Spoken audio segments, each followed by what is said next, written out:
तमाम स्टूडेंट्स हैं, इन सब के सामने 100 लोगों के सामने धक्का दिया, दोनों गुंडों को पकड़ लिए, पुलिस ने छावनी बनाकर दोनों गुंडों को भगा दिया। आज तो पुलिस भी भाजपा आरएसएस एबीवीपी की दलाली करने के लिए ही है, पर तब भी टस से मस नहीं होंगे, यूजीसी रेगुलेशन लागू करना होगा। नमस्कार दोस्तों, आज देश में एक ऐसी समस्या आन पड़ी जिसकी दूर दूर तक मुश्किल से 2 महीने पहले कोई चर्चा नहीं थी। जहां हम बात कर रहे हैं यूजीसी ग्रांट्स कमीशन के नए बिल को लेकर के, ठीक है, हालांकि इस बिल पर सुप्रीम कोर्ट ने रोक लगा दी, लेकिन इसकी चिंगारी धीरे धीरे धीरे पूरे देश में फैलती जा रही है। और हद तो तब हो गई जब दिल्ली विश्वविद्यालय जैसा प्रतिष्ठित संस्थान, जहां इधर 3 दिनों से जो माहौल बना हुआ है वो निश्चित रूप से आने वाले समय की आहट बता रहा है कि आखिर इसका फलाफल क्या निकलेगा। क्या सनातन धर्म की बात करने वाली, सनातन की चर्चा करने वाली सरकार, हिंदू मुस्लिम की राजनीति करने वाली सरकार, सनातनियों की रक्षा करने वाली सरकार, क्या ये जात पात की लड़ाई बना करके क्या देश में सनातन को मजबूत कर सकते हैं? खैर, इस पर हम नहीं जाएंगे। मेरा एक ही चीज कहना है कि अरे विद्यालय को तो इससे छोड़ दो, इन जात पात के कुकर्मों से। कस्बा 24 में आज हम बात करते हैं कि आखिर क्या हो रहा है दिल्ली विश्वविद्यालय में। आपको याद दिलाऊं कि फ्राइडे को यानी कि 13 तारीख को यूजीसी के समर्थन में एक जुलूस निकला, जिसमें आयशा संगठन के जो कई लोग थे, और उसके बाद इसी बीच एक रुचि तिवारी जो कि यूट्यूबर है, पत्रकार है, यूट्यूबर पत्रकार है, फ्रीलांसिंग का काम करती है, वो जब वहाँ पहुंची तो उसका जाति पूछ करके जिस तरह से उसे बेइज्जत किया गया और कैसे ऐसा की लड़कियां जो थी वो कैसे उसको घेर ली, जरा उस नज़ारे को पहले आप देखिए, आपको हैरानी होगी कि आखिर ये क्या हो रहा है और ये कहाँ तक जाएगा। ये तो एक बात हुई। अब मामला पहुंचा मौर्य नगर थाने। अब देखिए वहां का नजारा देखिए।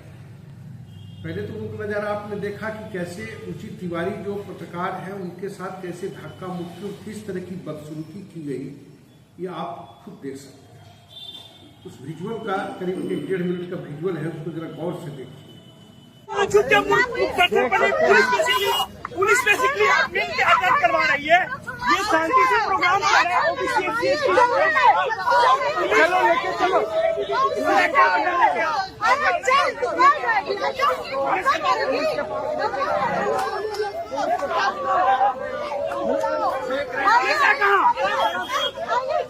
आइए चलिए, पुलिस है कहाँ?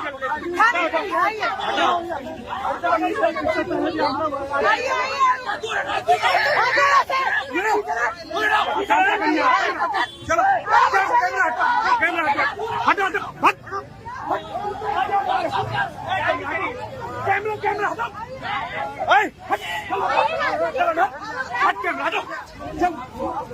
धक्का क्यों मार रहे हैं? आज इसको पता चलेगा।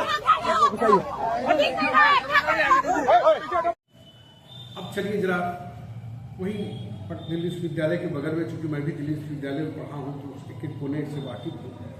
मौर्य नगर थाने में जब कंप्लेन के लिए पहुंचता है, कौन पहुंचते हैं? सवर्ण,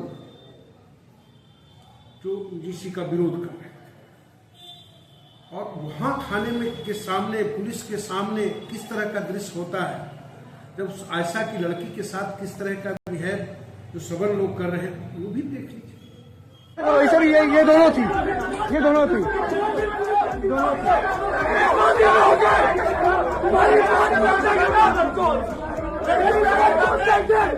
यही दोनों थी। ये नेता बन रही थी ना, नेता बन रही थी ना, तू नेता बन रही थी ना, नेता बन रही थी ना। कंप्लेंट कर, रिटर्न में कर, रिटर्न में कर, कंप्लेंट में कर।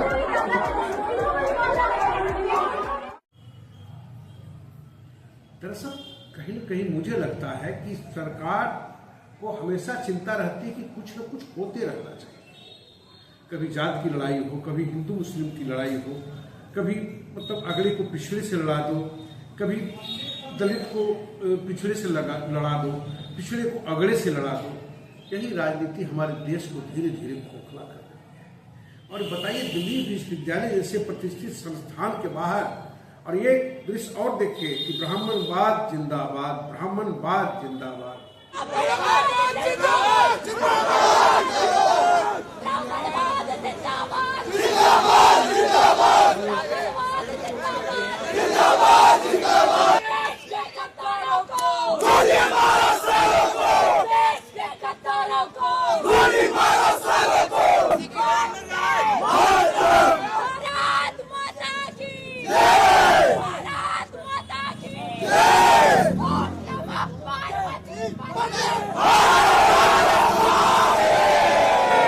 आप लोग जितने भी लोग यहाँ पर गैदर हुए हैं, आप लोग को कई बार बताया जा चुका है कि यहाँ पर आप रोड पे खड़े होकर प्रोटेस्ट कर रहे हैं। रोड पर इतने लोग की जमावड़ा करके यहाँ पर हल्ला हंगामा कर रहे हैं, अराजकता फैला रहे हैं। अभी आप लोग को लास्ट वार्निंग दिया जा रहा है कि यहाँ से आप हट जाएं, रोड को खाली कर दें।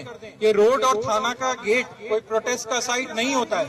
अच्छे से भी आप लोग को, आपके लीडर्स को अंदर बुला के सबको सुना है अभी मैंने, लेकिन ये कोई तरीका नहीं होता है। आप लोग प्लीज स्टूडेंट्स की तरह बिहेव करिए, ये तरीका बिल्कुल ठीक नहीं है। ये रोड पे और थाने के सामने, अभी अगर कोई आदमी किसी के साथ कुछ घटना होती है, क्या वो थाने में आ पाएगा क्या? मतलब आप लोग थाने का गेट प्रोटेस्ट करने के लिए होता है। किसी के साथ, किसी महिला के साथ कोई अभी घटना होगी, क्या वो थाने में रिपोर्ट करने आ पाएगी? वो तो वो उसकी रिपोर्ट लिखी जा रही है, वो थाने में है। आप लोग चलिए अभी यहाँ से खाली करिए। आप लोग को लास्ट वार्निंग दे दिया गया है। आप लोगों के कारण यहाँ पर law and order situation create हो रहा है। प्लीज लीव दिस स्पॉट, निकलिए अब यहाँ से, जाइए अपने अपने घर पे। ये क्या है? ये कैसे बना मोदी जी? ये आपने प्लेटफॉर्म तैयार कर दिया कि आपस में लड़ कट मरो। तो माफ कीजिएगा मोदी जी, जिस फलसफे के लिए आपने ये किया ना, तो फिर पीडीए तो है ही ना। जिसके लिए आपने ये सारा चीज किया कि सारे जो दलित हैं और पिछड़े एकजुट होंगे, अरे आप ही लोग नहीं रहने दोगे, सब टुकड़े टुकड़े में बटे हुए हैं। अब ये ऐसा के लोग आ रहे हैं जिसी के समर्थन में कई विश्वविद्यालयों में हमने देखा कि ठीक है, पटना विश्वविद्यालय में भी निकला, वहां भी आपने देखा होगा, भूरा बाल साफ करो, भूरा बाल साफ करो। ब्राह्मणवाद अत्याचार नहीं चलेगा, नहीं चलेगा, नहीं चलेगा। अरे भूरा बाल साफ करो, साफ करो। तो आखिर ये जो नई आपकी जो चाल है मोदी जी, कहीं आपके लिए गले की फांस न बन जाए, बल्कि बन गया है।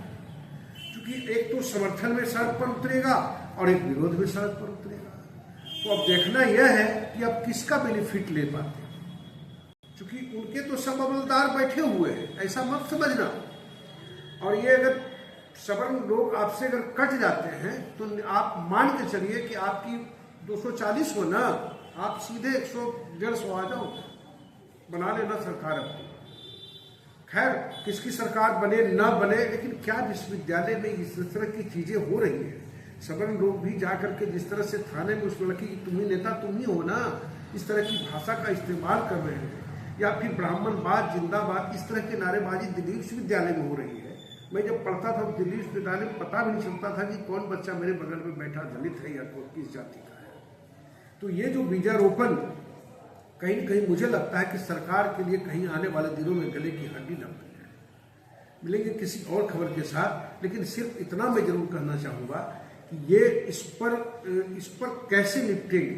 सुप्रीम कोर्ट ने फिलहाल रोक तो लगा दिया, लेकिन अब एक मुद्दा जो बनता जा रहा है कि 80%, 10%, 20%, अरे 10% क्या 1% वोट की कीमत है, हर एक वोट की कीमत है। इसको 15% से आके दलित पिछड़े सब एक हो जाओगे, ये समस्या का समाधान नहीं है मोदी जी। इसकी समस्या का समाधान निकालो, नहीं तो आने वाले दिनों में ये विकराल रूप आपका हिंदू कार्ड जो है ना, हिंदू मुस्लिम वाला, वो ध्वस्त हो जाएगा। मिलेंगे किसी और खबर के साथ, तब तक के लिए आज्ञा दीजिए। कस्बा 24 के लिए पटना से मृत्युंजय कुमार।